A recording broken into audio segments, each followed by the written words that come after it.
नमस्कार, मी केतन राम भगत, महाविकास आघाडीकडून प्रभाग क्रमांक 14 मधून मधून निवडणुकीला सामोरे जात आहे। तसंच माझे 3 इतर साथीदारी आहेत, मनीषा म्हात्रे, आर्या जाधव आणि लतीफबाई शेख। हे माझे प्रभाग क्रमांक 14 मधून निवडणुकीला उभे आहोत। प्रचाराला जात असताना मी माझ्या प्रभागामध्ये प्रत्येक वार्डात माझ्या जे सेक्टरमध्ये मी जातोय तेथे मी प्रत्येकाच्या घरोघरी जाऊन मी प्रचार करत आहोत। प्रचार करत असताना मला इतका उत्स्फूर्त प्रतिसाद त्यांच्याकडून मिळत आहे की लोक अक्षरशः आम्हाला घरात बोलून आमचं औक्षणही करत आहेत आणि मला हात जोडून अशी विनंती करते की तुम्ही आमचा विकास करा, विकास तुम्ही घडवणार आहेत, आम्हाला हे बीजेपी पार्टी ही नकोय, आम्ही अक्षरशः यांना कंटाळलोय, असं आम्हाला वारंवार जिथे जातो तिथे आम्हाला हेच ऐकायला मिळत आहे। हा प्रतिसाद आम्हाला इतका उत्स्फूर्त प्रमाणात आम्हाला मिळत आहे, त्यामुळे आम्हाला कळतोय की आमचा विजय हा निश्चितच आहे। आम्ही जनतेत जाऊन घरोघरी जाऊन हा यांचा आशीर्वाद आम्ही घेतलेला आहे, त्यामुळे आम्हाला वाटतं की आमचा विजय निश्चित आहे। नक्कीच माझ्या गावात मी बघत आहोत ना, मी प्रचार करत असताना इतरही बघत आहोत। माझ्या गावाचा मी जर बघितला तर माझ्या प्रभागामध्ये तसा हा विकास कोणता झालेलाच नाही आहे। यापूर्वीचे जे नगरसेवक जे होते आमच्या गावातून येतो सारिका भगत यांनी तर आमच्या गावाचा विकास हा केलेलाच नाही आहे, म्हणून तर ह्या पक्षामध्ये न राहता हे दुसऱ्या पक्षात बीजेपी पक्षामध्ये गेलेले आहेत, भारतीय जनता पक्षात हे गेलेले आहेत पक्ष सोडून। पण मी जर पाहत असताना आमच्या गावाचा जर विचार करायचा ठरला तर विकास हा नाहीच आहे। पाण्याची ही खूप मोठी समस्या आहे गावात, पाणी हा येतच नाहीये। जर एक महिन्याचं 30 दिवस बघितलं तर 20 दिवस पाणी नाहीये, 20 दिवस पाणी बघितलं त्याच्यातून 20 दिवसातून 1 तास हा पाणी येतंय। आता नुकताच 1-2 दिवसापूर्वी लाल पाणी आलेलं आहे। ही तर मोठी समस्या आहे की पिण्याच्या पाण्यामध्ये नळाच्या लाईनमध्ये लाल पाणी येतंय, ही मोठी समस्या आहे। रस्ते तर बघितलं तर रस्ते हा गावामध्ये रस्ताच नाहीये। आज बघितलं तर माझा गाव नगरपालिकेचे हा जवळच आहे,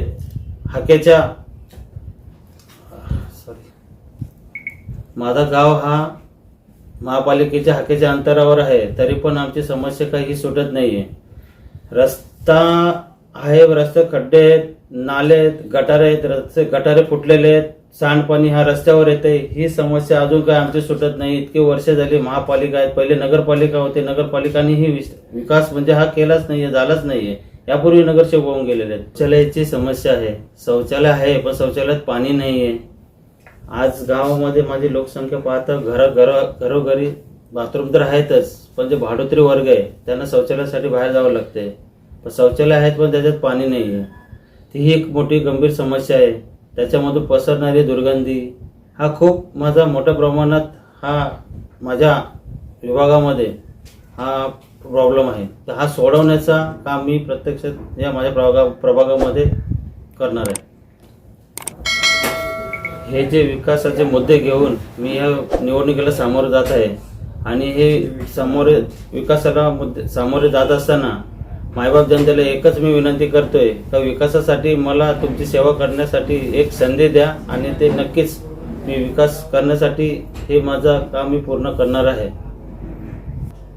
आताच मी नुकताच एक न्यूज बघितलेली आहे, माझे जे विरोधक प्रतिस्पर्धी आहे त्याची न्यूज बघितलेली आहे का ते असे बोललेले आहेत की माझ्या प्रभागामध्ये 4ही उमेदवार निवडून येणार आहेत, पण ते असं बोलले की सारिका भगत आणि इक्बाल काजी यांच्या जीवावर मी आमचे 4ही पॅनलमध्ये उमेदवार निवडून येतील।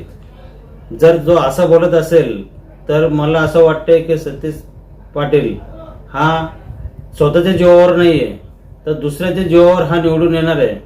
पण म्हणजे असंच मला असं वाटतं की याच्या प्रभागामध्ये याचं काही कामकाजावर काही लक्ष नाहीये, हा विकास कोणती कामं केलेली नाहीये, हा दुसऱ्याच्या जीवावर उभा राहिलेला आहे। म्हणजे असं मला समजून येते की माझा विजय हा निश्चित आहे। माझ्या प्रतिस्पर्धी असणाऱ्या उमेदवाराचा स्वतःवर विश्वास नाहीये, निवडून येण्याची क्षमता त्याच्यामध्ये नाहीये।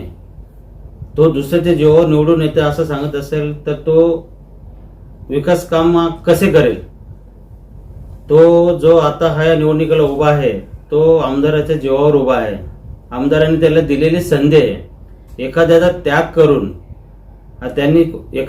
करून कोणी कोणाचा बली घेतलाय आणि कोणाचा बली गेलाय, कोणाचे मुलं गेलाय हे जग जाहीर आहे, लोकांना समजते. एक पक्का राजकारणी व्यक्ती ज्याचा राजकारणाची वारसा हक्क म्हणून पनवेल जगामध्ये, पनवेल या तालुक्यामध्ये ज्याचं नाव आहे, त्याचं नाव सर्वांना माहीत असताना जर हा स्वतः आमदाराच्या जीवावर सीट मागत असेल, उमेदवारी मागत असेल आणि तो संधी घेत असेल तर हे चुकीचं आहे. कारण याला विकास कामाचं धोरण याच्याकडे कोणतंही नाही आहे.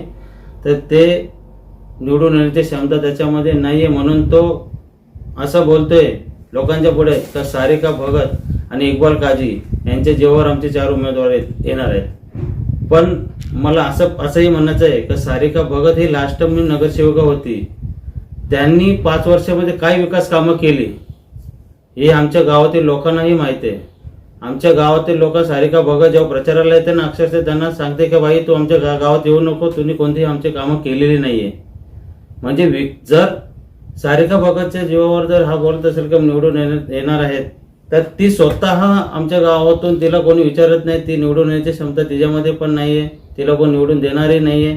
तर म्हणजे हे लोक घाबरलेले आहेत, एकमेकांच्या दुसऱ्यावर ढकलत आहेत की येत्या महाविकास आघाडीला 15 तारखेला आम्हाला 4ही उमेदवारांना निवडून द्या, असं हे मी तुमच्याकडून आशीर्वाद मागतो. आम्हाला 4ही उमेदवारांना तुम्ही निवडून द्या, असेही तुमच्याकडून मी आशीर्वाद